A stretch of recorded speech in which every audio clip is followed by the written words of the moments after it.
best in the country in that department. Play action, Williams across the middle, end zone, touchdown, Jeremiah Hall. 2 possessions, 2 scores. What's going on, everybody? Welcome to another special edition of the Power Hour with Houff and Gill. Except this time, I don't have my boy Gill with me, but I am pleased to be joined by none other than Jeremiah Hall of the Oklahoma Sooners. He's a H-back dash tight end dash Mr. Do It All. Jeremiah, what's good with you, homie? Oh, appreciate you, Tyler. Thank you for having me on, man. I'm glad I could be here with you today.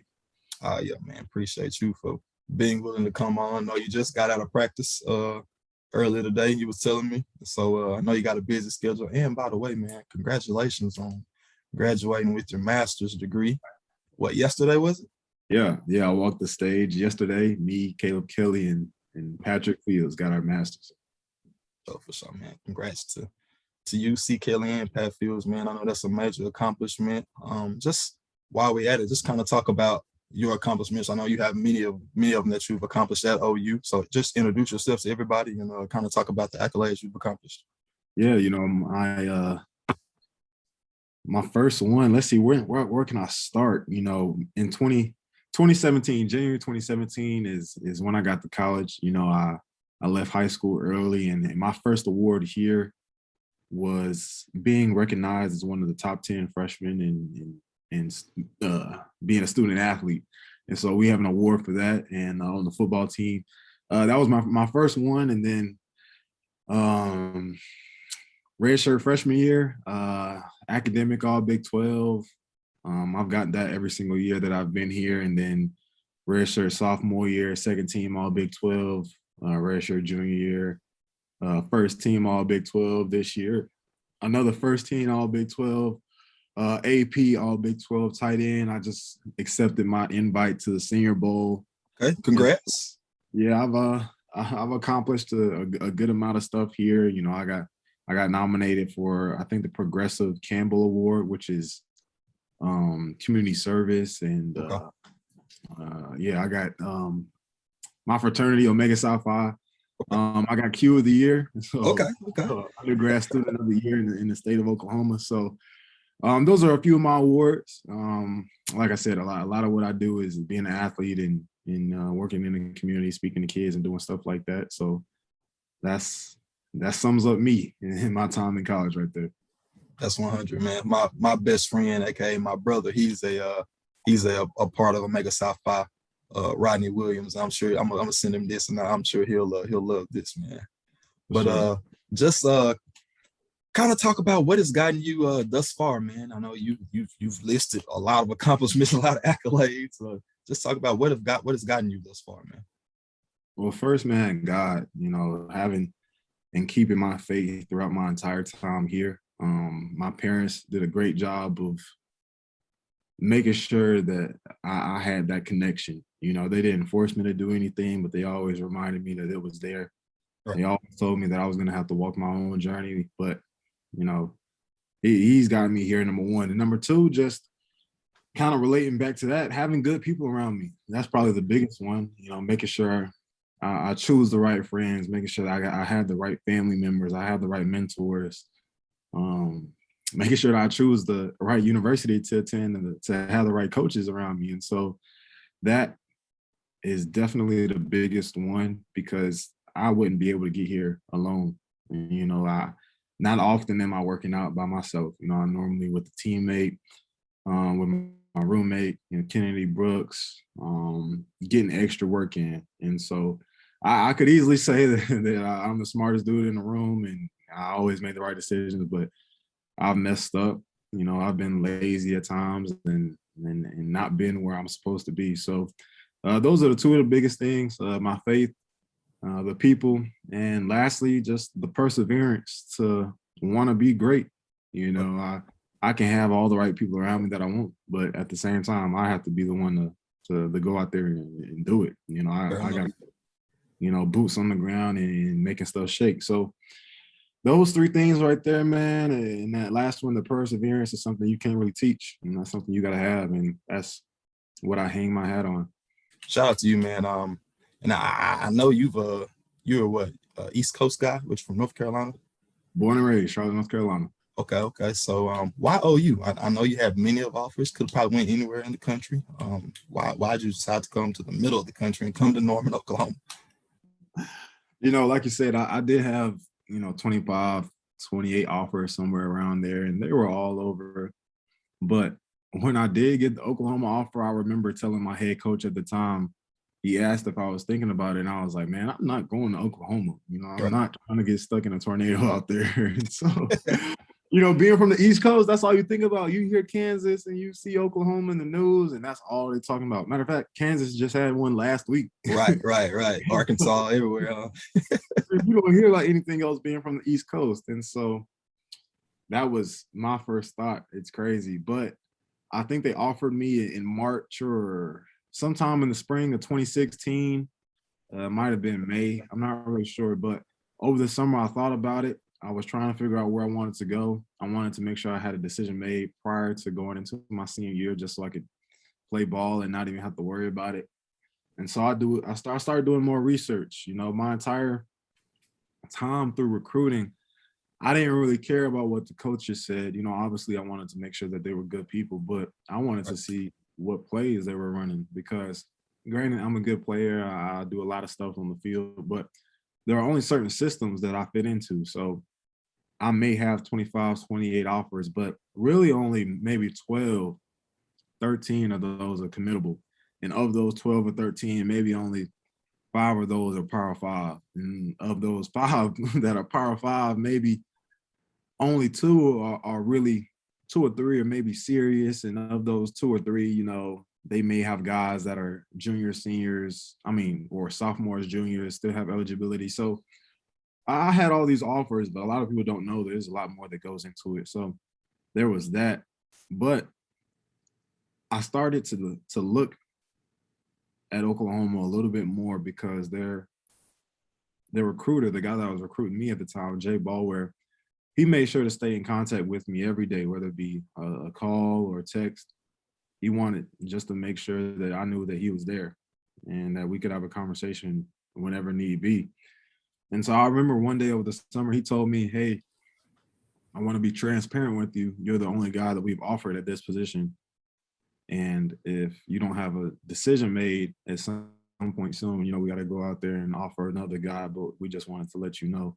And so that really, made me feel special because I didn't know that at the time. So slowly but surely, I started to look at Oklahoma a little bit more. I'm watching all of their games. I'm seeing their H-back gets touches.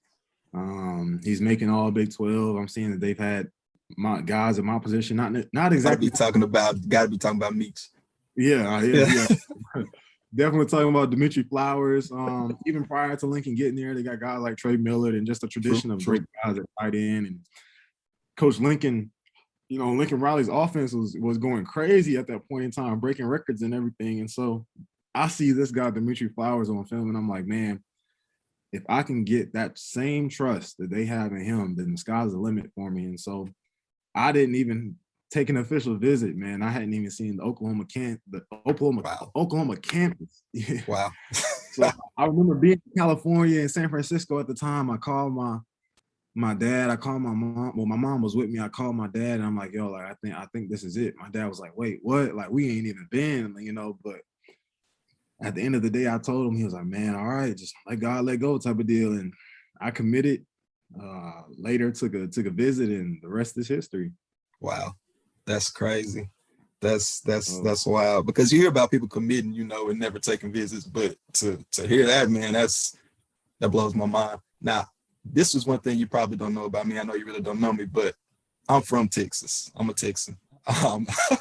So I know obviously it's me being an OU fan. A lot of people don't like that clearly because I'm a Texan. My dad is a diehard Longhorn fan. He has a shrine in his house, everything. You know what I'm saying? But just talk about how big that rivalry is, man. We see it from the outside, but being actually in the mix of it, how big is that game? Being from North Carolina, football is not not as big as it is out here in Oklahoma and Texas. Right. I'll be the first to say that. And so when you're a little nobody red shirt from North Carolina and you show up, not even to play against Texas down there in Dallas, and you see that 50-yard split on one side is burnt orange and on the other side is crimson, it's definitely a sight in itself. I can't even put it into words. And so I'll never forget my first time going out there, and I was nervous and I wasn't even playing. Yeah. And I say that to say, you know, a huge shout out to my quarterback, Caleb Williams, for the performance that he had. I know we'll probably get into that here in a second. Oh, but, yeah. you know, I think back to that, and I don't know how the kid has done it or did it this year. So huge shout out to him. But you know, this year was a little bit different for me. I was out there with the captains, you know, deciding the coin toss in the middle of the field, man, in the middle of the Red River rivalry. That was me. And I think I was more nervous for the coin toss than I was for the game. So, Wow. You know, it was crazy, man. Like that OU Texas game is something different. But once the game gets started, you know, it's pretty much just like any other game. It's always a lot more physical than the rest of our games, simply because the weight of the world is on your shoulders, especially the 100,000 people that are there. But you know, once you start playing, you just always got to know that something's going to happen in that game, and you're going to have to respond. And thank goodness we did that this year. Yeah. This year and the year with Jay Hurts, man, y'all had me a little a little shaking both them years, man. I was like, people calling my phone. I'm ignoring the phone calls. It's like, hey, I can't deal with it. But shout out to y'all. Y'all put it off. But yeah, we'll get to the Caleb stuff in a minute. We ain't gonna go too deep into that. You know, I know you've been, not just you, but everybody in the program probably been answering a lot of questions about, you know, the departure of Lincoln Riley. But I will ask you this: how did you feel, man? You know, you just came off of a loss to your other arch rival, OK State, and then less than 24 hours, here you go. I watched the podcast on the Prairie, just so if you aren't subscribed to the podcast on the Prairie, do that right now. It's my boy Jay Hall and Braden Willis. He's the other tight end that's H-back. That's their podcast. Go subscribe, listen to them. I think I do it every week, probably. Yep, every week. You know, so go subscribe. Yeah. Yep. So you can hear his version of the Lincoln Riley story there. But I do want to ask talk about how'd you feel, man? Just tell me how you feel, man. Because I know how I felt as a fan. I ain't like it, but you know, yeah, it ain't my spot. It was, you know, I'll never talk bad on Link, because without him, I wouldn't be where I'm at today. Right. You know, I wouldn't be the man, the player. Just the Jeremiah Hall is who I am today because he gave me an opportunity and he believed in me. So first, let me say that. Fair enough. You'll never hear me say anything bad about him. But like the rest of Sooner Nation, I was surprised too, especially after in the interview he said he wasn't going to take the job at LSU. Everybody felt confident that he was going to come back, and then, you know, the heartbreaker, he's going to USC. And so I was surprised, you know, being in that meeting, in that team meeting, as the news was breaking on Twitter. It was tough because I hadn't prepared myself for that in any way. You know, I didn't anticipate it happening. I couldn't see it happening when I committed here, and as a player now, you know, I figured that it doesn't get better than being the head coach at Oklahoma. You know, that position, you're like the president of the state. You know what I'm saying? People love you no matter where you go. You will be recognized. People will buy you dinner. People will take you out. People will smile and take pictures with you at church. Like, you are the governor, the president, the it goes say so by you. Yeah. And so I didn't think that he'd want to go anywhere else or be anywhere else. And so that situation was surprising. However, I will say that, like I said, all respect to Coach Riley. Maybe things could have happened a little bit different. You know, maybe he could have left a little bit different, but I'm not sure. I wasn't there. I don't know what those talks look like. I'm not sure what those discussions look like. So that's neither here nor there. But to answer your question, man, I was shocked. I didn't know. can imagine, just seeing some of you guys' reactions on social media. I was like, man, they must not know about this either. So, it's unfortunate, but like you said, we wish him all the best, him and, the guys that he took with him, because he did take a portion of the staff with him, but we do have a lot of the offensive guys who did stay in place, such as Coach Gundy, DeMarco Murray, Joe John Finley. Yeah, that but we is the do only bring in. Yeah, Go I was ahead. gonna say that's the only thing I will say. From my point of view, it's I'm on the way out, and Yeah. so it's a little bit different for me. But I do feel for our younger guys, Right. guys like Mario Williams.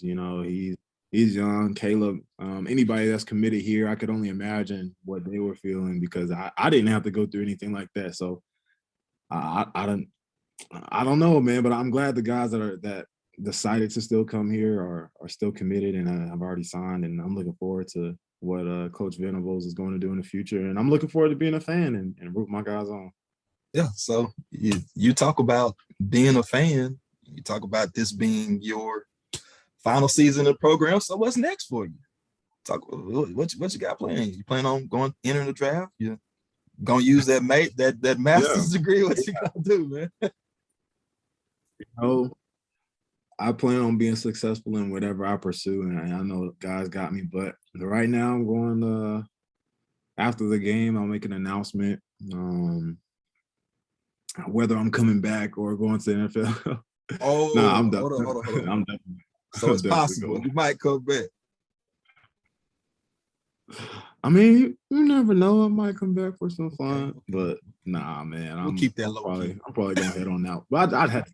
Yeah, we'll see. I got you. I'm probably gonna go to NFL, do the Senior Bowl, that whole deal, and just see where the Lord takes me. Hopefully, fullbacks, H-backs don't normally get drafted too high, but anytime you're drafted, to be honest with you, it's a blessing. So if you'll pay me, I'll play. I'm looking. Yeah, fair enough. I go out there, I'll do whatever you want me to. I'll cut somebody. It don't matter. But yeah, no, I'm looking forward to that. My family is, and we're all excited. So outside of football, what are some of your goals? We know Jeremiah Hall, the football player, but outside of football, what are some of your personal goals? Outside of football, I want to get in at some point in my life, not too long, but I want to consult or work for a Fortune 500 company, not for them, but more so for me, for my own experience. I want to see how they operate. And I want to do that for a few years. I don't know, but I want to take that information in my MBA and open up some type of program for kids, and open up a sports center as well. So I want to combine those two, and just make something shake. I want to take that experience that I had with Google or with Microsoft or whoever I'm working with, and just transition over to, preferably minority community, Black community, maybe, in Charlotte where I grew up, because I'm familiar with that. So that's the end goal. Hopefully I got a few mil in my pocket so I can make something shake on that end and be secure for myself financially. But, smart thing is, don't use your own money, use other people's money. So maybe I'll get a couple sponsors for that or something. Advice of the day: don't use your own money, use somebody else's money. Yes, that's one thing I'm learning. Hey, I love that, man. I got two more questions for you, and I'm gonna let you go, man, because I know you got a busy schedule. You've played with a lot of successful quarterbacks. You play with 3 starting NFL quarterbacks right now, 2 Heisman Trophy winners, Baker Mayfield, Kyler Murray, and Jalen, who is probably the best leader of all time. Yeah. And you said Caleb Williams, and we can't leave out Spencer, who just went to South Carolina here in Austin Stock with your former position coach, so kind of connection right there. But talk about the run of quarterbacks you guys have had, and if you had to pick one, who would it be? Kyler Murray. Kyler Murray is who I'm picking, and I'm not hesitating. And I'll tell you why, and you'll agree with me on this. Yep. Who else do you know is running a 4-3 at quarterback and is making plays? Nobody. Nobody. So, Nobody at all. yeah, I'm taking him as a head coach, as an OC, as a teammate. I'm gonna take him. But I will say though, Baker is a very, very, very, very, very close second. And I tell you this is why I love Baker. He's you know how they say a player's coach. Yeah. I mean, coaches player's coach. Yeah. Yeah. Baker is a team's teammate. Like, I don't even know if It makes sense. Yeah, if that guy is you, if he's in your locker, he cares about you. He doesn't care about anybody else. Yeah. He was playing, and everybody was like, Baker has an attitude, Baker's this, Baker's that. Nobody in the locker room cared because we all knew that he had our backs no matter what. Coaches knew it, we knew it, and he was ride or die. Like, Baker's definitely one of those dudes. He's one of the coolest dudes I ever met. And he messed with me even as a freshman and somebody who didn't play. We was cool. We weren't best buddies or anything, but that interaction to me was important because it helped influence the way I lead. And so I make sure I go and mess with the young guys because I remember being, feeling left out because I didn't play, and the way that he made me feel as a teammate helped me out. And so those are definitely my top two guys. That's 100. At least they're both Texas guys. I will say that. I guess so. No hook 'em or nothing like that. But they Texas DNA in their blood. Last question I got for you, man. Talk about Brent Venables, man. The hire and Coach Levy coming in as the OC. And I see they brought in, I think, Tim Roof or such as the DC. Really don't know him too well, but hopefully we can learn a lot about him here in the next few months. But talk about that, and do you think Caleb stays? I definitely will say that Venables is our guy.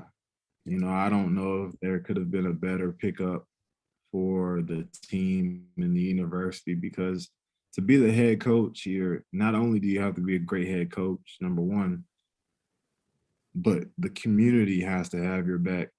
And he's already proven to be one hell of a coach here. He blends right in. His family's from here. He knows what it takes to be an Oklahoma guy, an Oklahoma player, to go out there on each and every Saturday and ball out.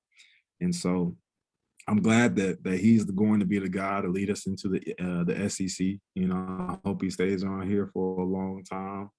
I've only had one, real conversation with him, and from that, man, I love him. As a person, he's definitely a man of faith. That was the first thing he said as soon as he stepped into the building. He's a man of faith, and he's proven to us that already. But I know he'll do that even more. And so I respected him so much for that, because I think we need a little bit more of that. Not any forcible stuff on anybody, but just let them know, hey, there's a higher power. Right. So I don't know too much about Levy or the rest of the hires, but I mean, if BV brings them in, I'm pretty sure they're trustworthy. My position coach knows Levy a little bit personally because I think he worked with him, and so there's that. But I'm excited for the staff. I'm looking forward to what they do. I know Schmitty's back, our strength coach. I had him my first year, all the way through 2017. So I know, them boys is in for a rude awakening. I will say that. I know Schmitty personally. I've heard. I'm not coming back. That's 6 years, not for me. I'm telling you.